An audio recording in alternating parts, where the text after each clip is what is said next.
By age 7, some kids have already learned to read a room better than most adults ever will. They know when a voice is about to rise before it rises.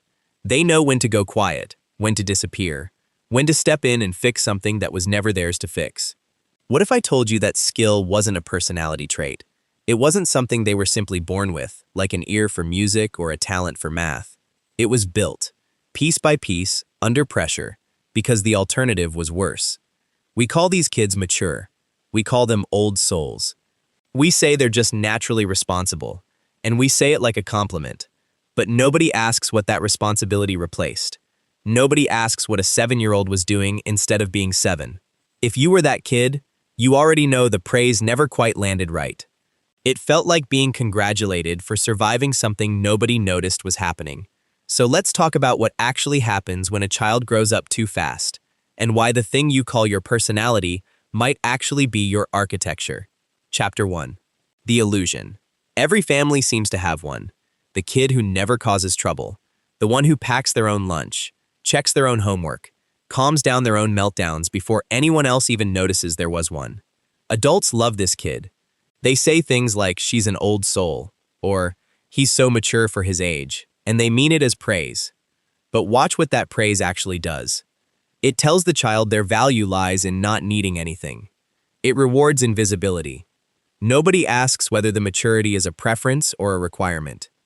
Nobody wonders what happens to the parts of childhood that got skipped to make room for it.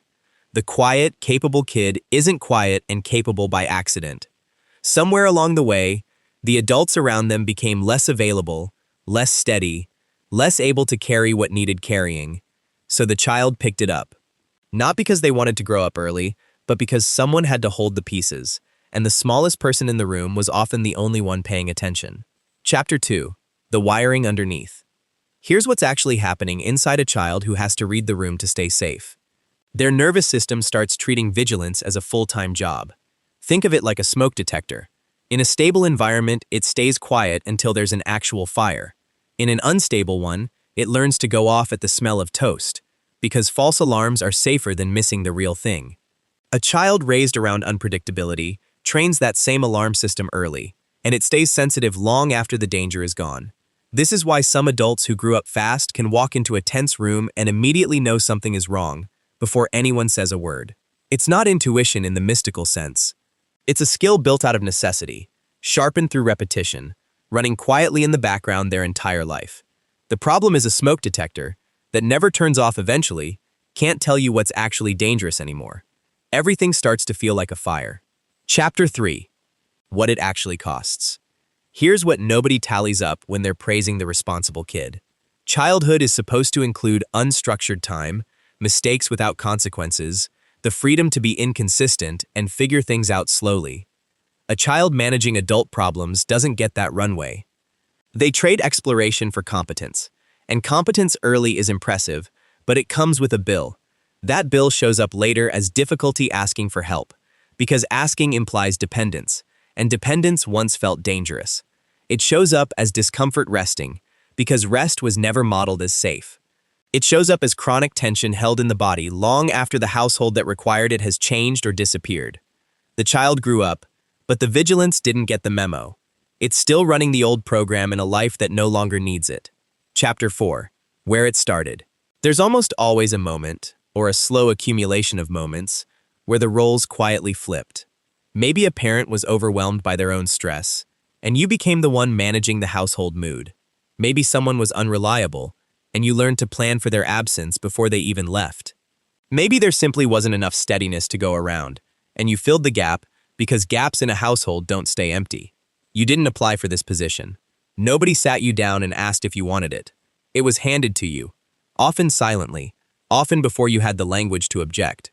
And because you were young, you didn't question whether it was fair. You just adapted, because adapting was the only tool you had. Chapter 5. The pattern that followed you. What started as a household role rarely stays contained to the household. You became the friend who manages everyone's crisis, the partner who anticipates needs before they're spoken, the one who de-escalates every tense conversation, because staying calm was never optional growing up. It was required. You got fluent in reading people, because reading people used to determine your safety. That fluency followed you into every relationship since. You became the fixer without ever deciding to be one. And the exhausting part is that this pattern rarely gets acknowledged. Because from the outside, it just looks like you're naturally good in a crisis, naturally generous, naturally the reliable one. Nobody sees the years of practice underneath it, or the fact that you never really got a say in whether you wanted the job. Chapter 6. The walls you built.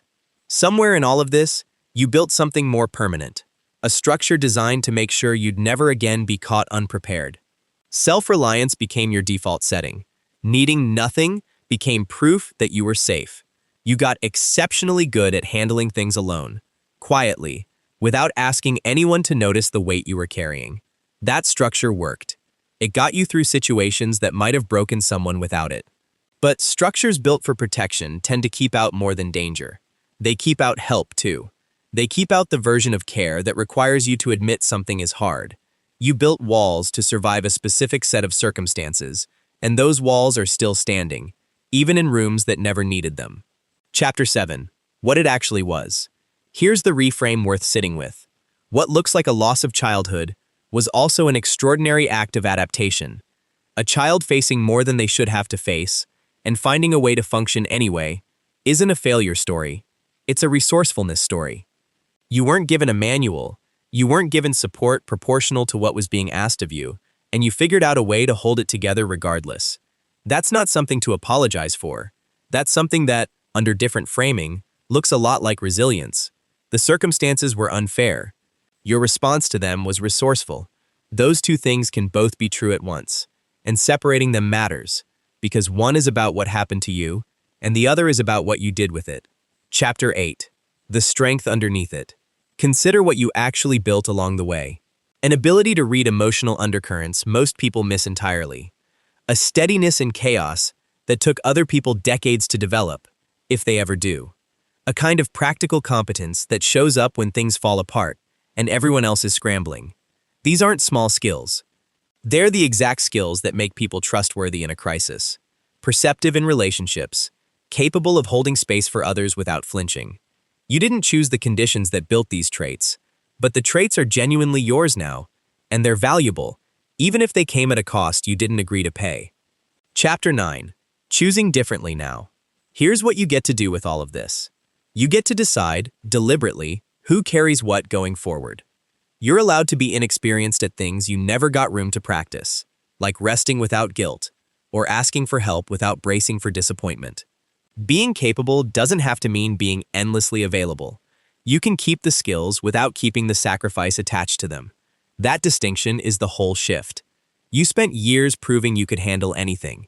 You're now allowed to ask whether you should have to, every single time, just because you technically can. Chapter 10. You were never broken. If you take one thing from all of this, let it be this. You are not too responsible, too intense, too guarded, or too much. You adapted to circumstances that asked more of you than a child should ever be asked to give, and you found a way through. That's not a flaw in your character. That's evidence of exactly how resourceful you've always been. The vigilance, the competence, the instinct to manage everyone else's comfort before your own. None of that means something is wrong with you. It means something happened to you, and you responded the only way you knew how at the time. The skill can stay. The burden doesn't have to. You're allowed to set it down now and see who you are without it. If you want to see more, click the video on screen now.